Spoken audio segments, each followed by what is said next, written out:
guys, and welcome back to Birmingham Fan TV. And today guys, I firstly want to start off with an apology. I hope you're all well. I'm sorry about this week's lack of content. I've been away. I started a new job alongside my university degree, which is the most stupid thing I could ever do. So I've been down in Bristol for the whole week. I did manage to get a video recorded on Sunday night ahead of Tuesday's game, and went to upload it on the Monday and it wouldn't upload. My internet connection was abysmal. I couldn't even get my phone to connect really, so I couldn't get that uploaded. And then obviously I've recorded a vlog which should be up later today. By the time this goes out, it should be up by Friday night. So I didn't get that till late Thursday evening, so I'm having to record this on the Friday morning. I have to apologise because it's, you know, the consistency wasn't there and that's my bad. But yeah, this is going to be a half Brentford review, half Rotherham preview. It's going to be a little bit longer, so I apologise if you don't want to sit through the Brentford preview. Skip forward a little bit and you'll find there's a Rotherham preview in here. But if you do want to hear my thoughts on the game, then let's get into it. Another good result, wasn't it really? 1-1. And in my opinion, should have been more. I think we should have been walking away with another 3 points, and this is becoming tedious now because I actually feel like we're like the unluckiest club in the Championship. I don't think many people would argue against that. I think it's 11 times we've hit the woodwork this season. And if you watch specifically the first half of the Brentford game, despite what Dean Smith's been saying in the press about time wasting, and despite the whole Brentford fan base saying that we're a really aggressive and overly sort of physical team, I thought we were really good. Jukovic missed a one-on-one, and Magoma sort of missed an open net, sort of tried to tap it in and couldn't quite get the right contact. By half time we could have had 3, really could have.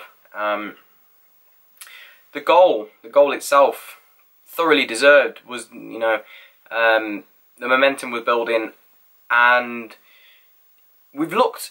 I actually said the other day, we don't ever look good from set pieces. I think I was saying to Emily that every time we have a corner or a free kick, we don't ever really look like scoring directly from it. If the ball pings out and then it causes a bit of havoc and we score from that, that's different. I mean, like, we don't ever get our head on a free kick or a corner and put it in directly. And obviously, as happens all the time with me, when I say something I jinx it and we do the opposite. And Michael Morrison gets his head on it, and you know what? He's one of the outstanding performers from this season. Anybody that knew me before I started this channel knows that I was not a big Michael Morrison fan. I didn't think he brought a huge amount to the team. On the ball, skills are lacking and not the quickest defender and all this. And I don't think he's great in the air. He's been outstanding this season. I haven't seen him put a foot wrong all season. He's led the team by example. I think when he's got a manager that he can get behind, he's an outstanding defender. And I think he really backs Gary Monk. So, yeah, he's a good leader, and I think he's done well. And thoroughly deserved his goal. He got ahead of his man. Good run. Nice little flick on. Seemed to take ages to go in. And it went in, and it was, you know, it was a great goal. Then the equaliser came sort of 10, 15 minutes later. Completely against the run of play. You know, we'd had our chances before that to get a second. And yes, Lee Camp should have done better. I'm going to go on record and saying he should have done better. It shouldn't have gone in. But I think it caught him out. I think it was a decent free kick, to be honest. The power and the whip it generated was a tough one. But he shouldn't have been getting beaten at his near post, regardless. But it wasn't actually a foul. I thought the build-up, I didn't think that was actually a foul. There was a lot of questionable decisions. I don't really want to get into the referee because I'll get angry again. But I didn't think it was a foul. What can you do? It goes in. We're 1-1.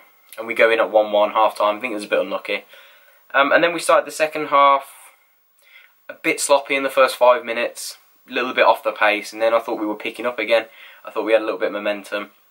We had a few corners. We were kind of trying to get our foothold in the game. I think we were actually trying to hold it till 65 minutes. And I think Monk would have made his substitutions and tried to go and win the game, which didn't work out. And we've gone on to get Clifton Bell sent off. Now, I will talk in a little bit of this. I think, first of all, I was watching the whole thing. I think it's a disgrace. I think it's an absolute farce. The fact that Neil Maupay, as we speak now, he's had his red card rescinded, Clifton Bell, which is absolutely fantastic. I think it's a tough one. I don't think Monk should have his one-match ban rescinded or his fine, because the fact is he has used aggressive language towards the officials, which does, you know, inherit a punishment.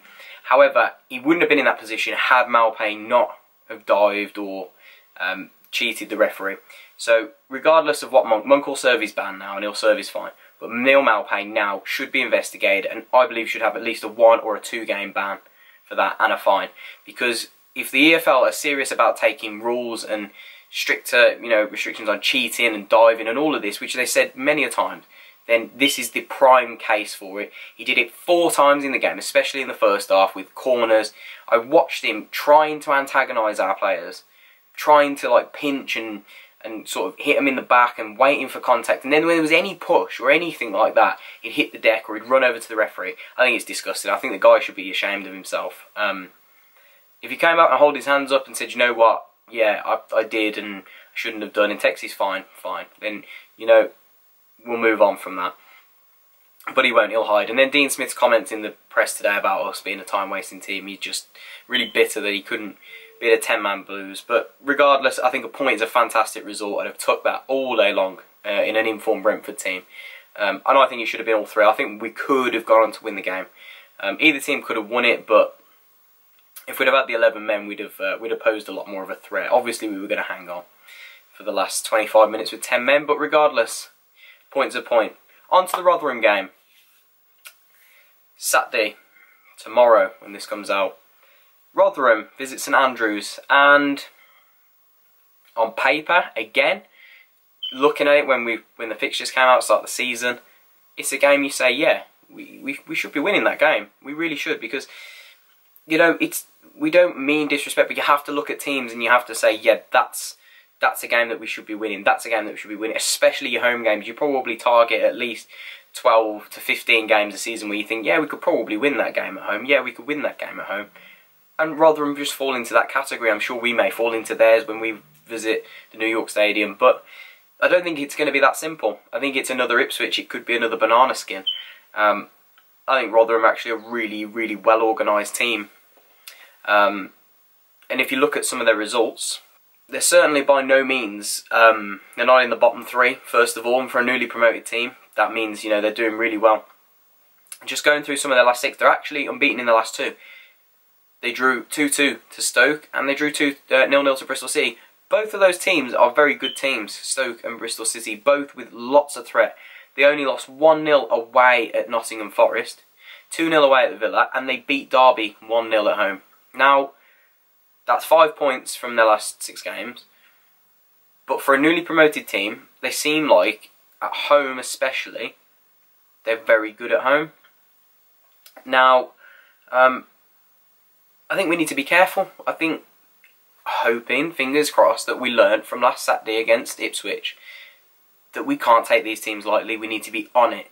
We need to be taking our chances. We need to be 2 up by half-time, at least. And that's not saying we will be, but that's the sort of position we need to be sitting in. We had a few good chances early on against Ipswich, didn't take them. We got punished on the counter-attack, and then we kind of crumbled for the second half of the first half. And we can't be doing that again. We can't be sort of conceding 2 at home. It's just not, it's not on. It's not acceptable. Just looking at Rotherham's team.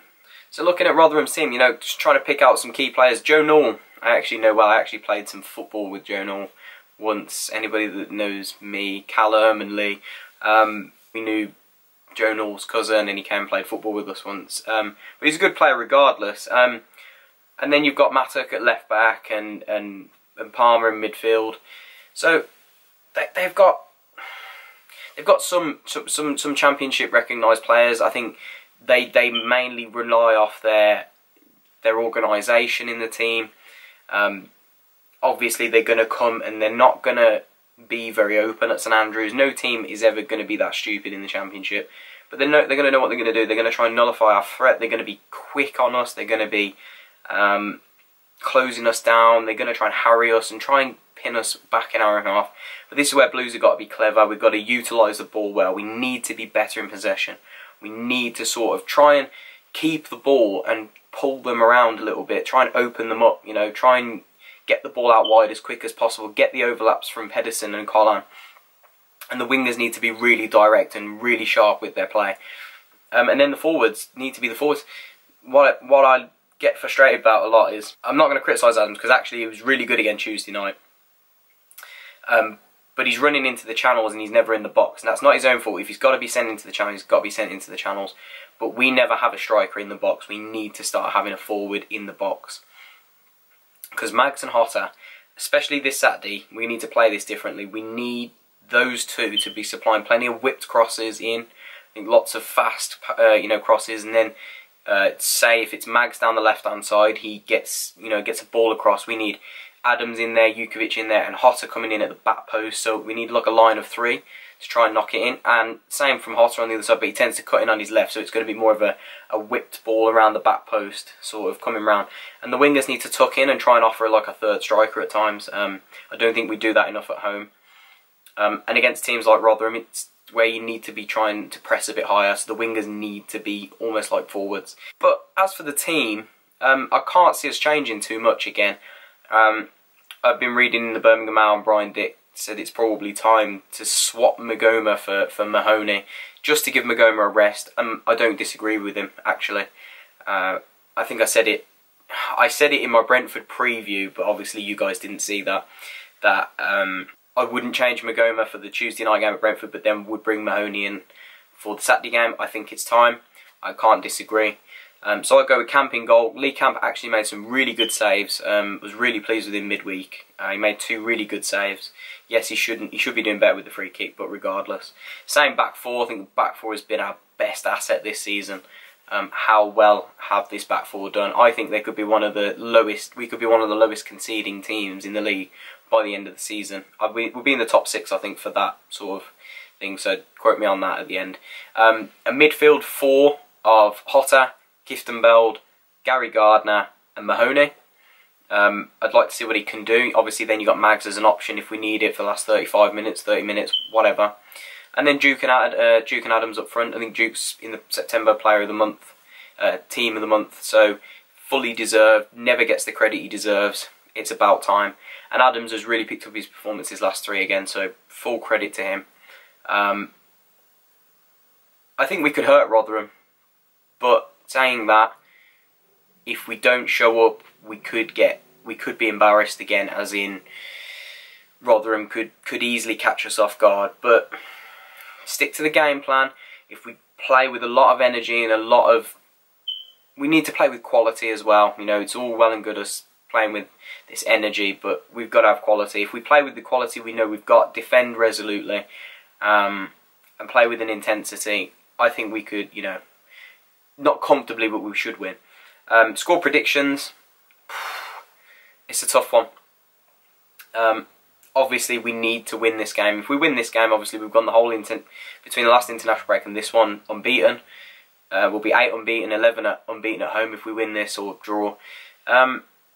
I'm going to go with 2-0 Blues. I think we'll win 2-0. Goal scorers wise, I'd love to see Adams get on the score sheet again. I love it when Adams scores. And Mahoney, to be honest, I think if he impresses like he looks like he can, it'd be nice to see him get a goal. So, guys, thank you for watching. I know it's a bit of a long-winded video, this one, but I thought I owed you the 2 sort of videos rolled into one. I've tried to keep it as short and as sweet as possible. If you have enjoyed the content, please don't forget to leave me a like, guys. It helps me massively. And if you haven't already subscribed, please don't forget to subscribe down below. And I have been getting quite a few new subscribers recently, so if you are new to the channel, welcome, guys. I hope you're enjoying it. And don't forget to follow me on my social media. Link is down below. So, guys, I will catch you in the Rotherham vlog and for the aftermatch reaction. So keep right on, guys.